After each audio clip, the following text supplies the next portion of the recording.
విద్యార్థుల ఆత్మహత్యలను నివారించేందుకు సుప్రీంకోర్టు కీలక ఆదేశాలు జారీ చేసింది. దీనిపై ఉన్నత స్థాయి టాస్క్ ఫోర్స్ను ఏర్పాటు చేయాలని ఆర్డర్ పాస్ చేసింది.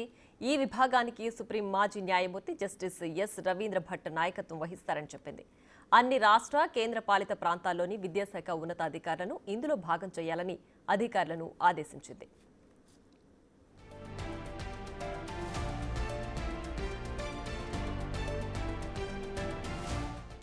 విద్యాసంస్థల్లో స్టూడెంట్స్ ఆత్మహత్యలకు పాల్పడుతుండడాన్ని ఉన్నత న్యాయస్థానం సీరియస్గా తీసుకుంది. ఇటీవల ఐఐటి ఢిల్లీలో 2 విద్యార్థులు సూసైడ్ చేసుకున్న అంశంపై విచారణ చేపట్టిన సుప్రీంకోర్టు విద్యార్థుల మానసిక ఆరోగ్య సమస్యలు పరిష్కరించేందుకు నేషనల్ టాస్క్ ఫోర్స్ను ఏర్పాటు చేయాలని అధికారులను ఆదేశించింది.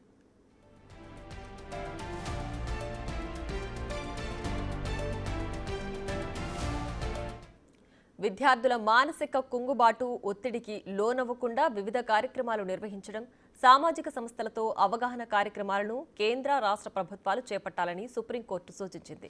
విద్యార్థుల భద్రత, శ్రేయస్సు కోసం చర్యలు తీసుకునే బాధ్యత ప్రతి విద్యా సంస్థపై ఉంది కాబట్టి కళాశాలల్లో ఎలాంటి అవాంఛనీయ సంఘటనలు జరిగినా వెంటనే పోలీసులకు సమాచారం ఇవ్వాలని కోరింది. ఇందులో పోలీసులు కూడా కీలక పాత్ర పోషించాలని అభిప్రాయపడింది.